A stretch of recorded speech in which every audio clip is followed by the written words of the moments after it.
Ils vont passer le week-end entier dans la mosquée. À l'heure du repas, tous descendent dans la salle de prière. Les cuisiniers ont préparé 2 énormes marmites de nourriture.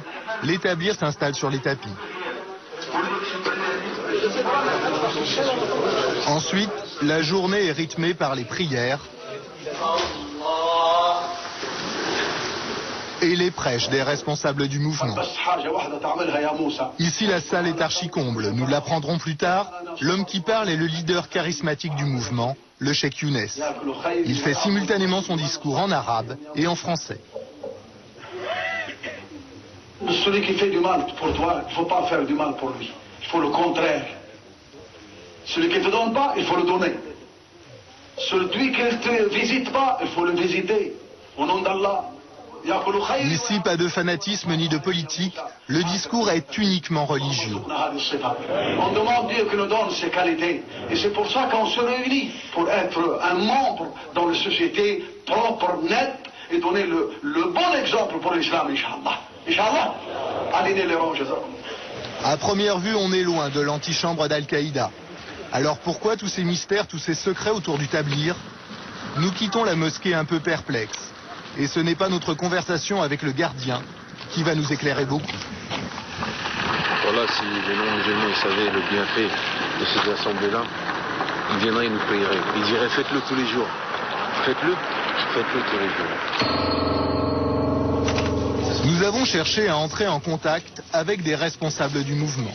Aucun n'accepte de s'exprimer devant notre caméra. Nous décidons alors d'enregistrer nos conversations téléphoniques. Non, journalistes, nous, je vous dis franchement, on ne parle pas avec les journalistes.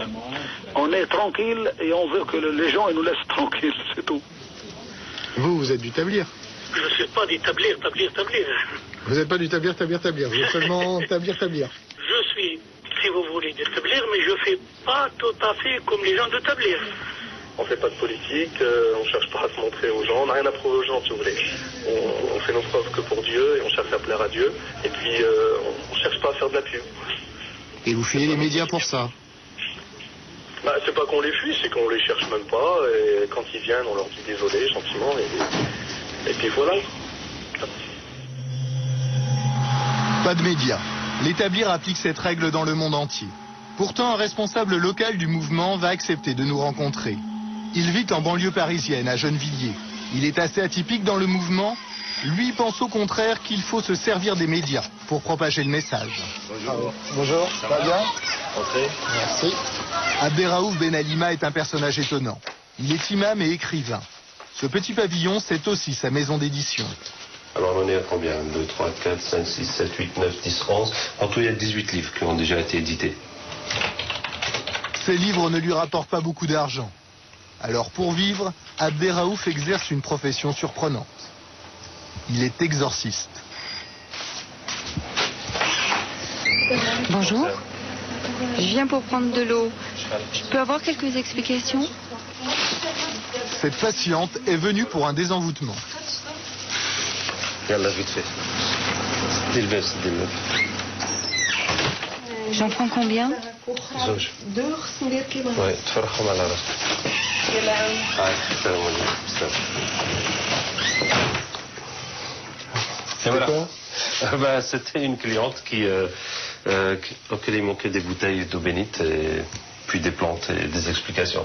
C'est de l'eau bénite là que vous avez? Ah d'accord, je crois que c'était de l'eau cristalline, mais... C'était de l'eau cristalline, mais on a lu le Coran et c'est devenu de l'eau cristalline bénite. Vous faites combien d'exorcismes par semaine? Par semaine 80. Autant que ça? Ouais. Je travaille 4 jours par semaine, à peu près 20 personnes par jour. À peu près. Et vous faites payer l'exorcisme? Ah oui, bah oui. C'est combien? C'est 30 €. Très raisonnable. Exorciste, imam, écrivain, membre du Tablir, un parcours surprenant que rien ne laissait supposer. À 18 ans, Raouf était au lycée Louis-le-Grand. Il a fait maths sup et maths spé. Voici Raouf, l'année du bac. Et le voilà, 1 an plus tard à Louis-le-Grand. C'est l'effet Tablir. La première année, j'avais encore une petite calotte, mais la deuxième année, c'était le turban. Donc là, c'était le top du top. Cela fait 17 ans qu'Abderraouf fait Tablir. Selon lui, ce mouvement est uniquement spirituel, il n'a aucun but politique.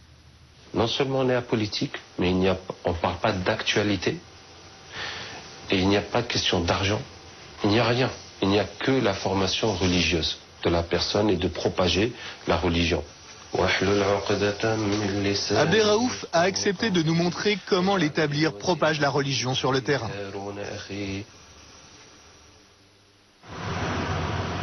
Sartrouville, en région parisienne. C'est ici que ce week-end, Abderraouf a organisé une sortie tablir. On appelle ça un roulouj. Le rendez-vous est fixé dans une petite mosquée qui se trouve à l'intérieur d'un foyer de travailleurs. Pour filmer, nous avons envoyé 2 caméramens équipés de caméras cachées. Officiellement, ce sont 2 jeunes musulmans qui viennent assister à leur première sortie tablir. La mosquée est derrière cette porte.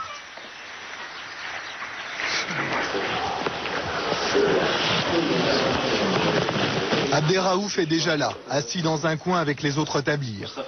Ils sont une petite dizaine et viennent d'une autre banlieue. Leur mission, réislamiser les musulmans de Sartrouville. On y va, puis on se partagera. C'est la première fois qu'une caméra filme les missionnaires du tablir en action. Le quartier est grand, les fidèles se divisent en 2 groupes. L'un est mené par Khaled, le jeune homme en blouson marron. L'autre est dirigé par Abderraouf. Il quadrille le quartier à la recherche d'une clientèle très précise. Ils ne vont jamais vers les femmes. Leur cible, ce sont des hommes, jeunes et a priori musulmans.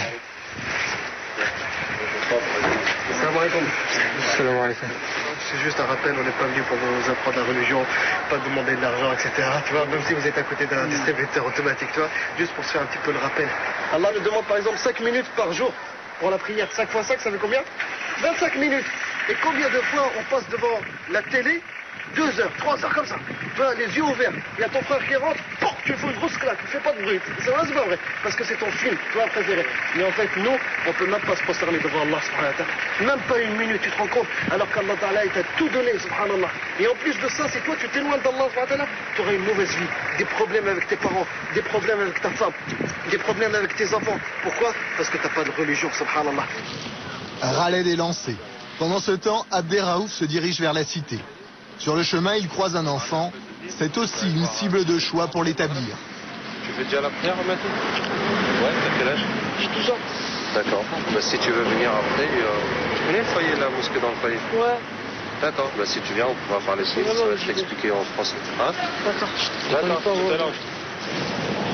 Abderraouf a aussi entendu dire que les jeunes du quartier se réunissent dans un kebab.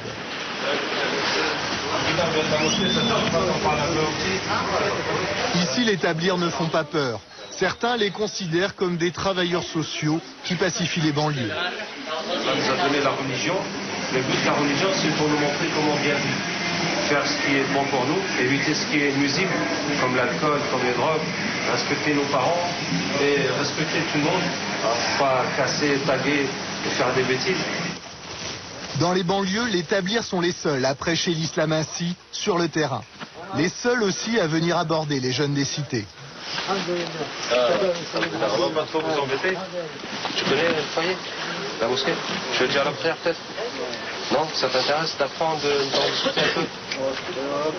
Dieu nous a créés pour être reconnaissants envers lui. Par exemple, notre corps. C'est tellement compliqué, même nous on ne sait pas comment ça fonctionne. C'est vrai ou pas? Hein? Regarde les intestins, comment c'est compliqué. Est-ce que tu peux, toi, la bouffe que tu manges, séparer ce qui est utile de ce qui n'est pas utile? Hein? Que le fer et le calcium et les calories vont dans le sang et les déchets, ils partent aux toilettes. Mais c'est Allah qui fait ça. Chaque prêcheur a sa technique.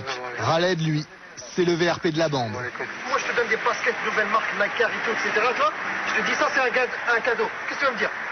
Merci, la moindre des choses. Tu vois? Mais alors, Allah, combien de choses il nous a donné, mon frère?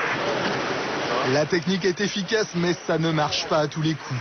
Après avoir dit bonjour, certains jeunes s'éclipsent pour éviter le prêche.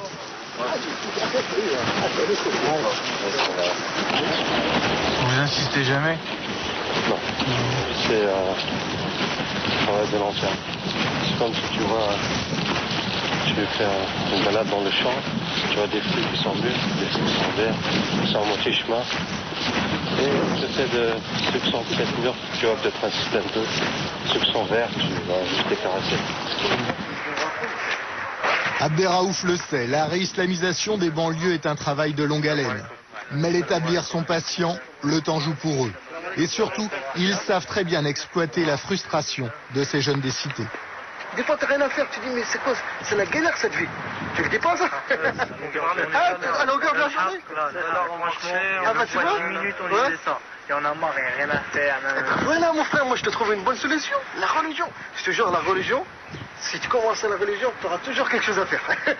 Tu vois, le temps, il passe trop vite. Pour Abderraouf, ce sont ces jeunes désœuvrés qui font les meilleurs recrues tablirs. C'est gagné mon frère.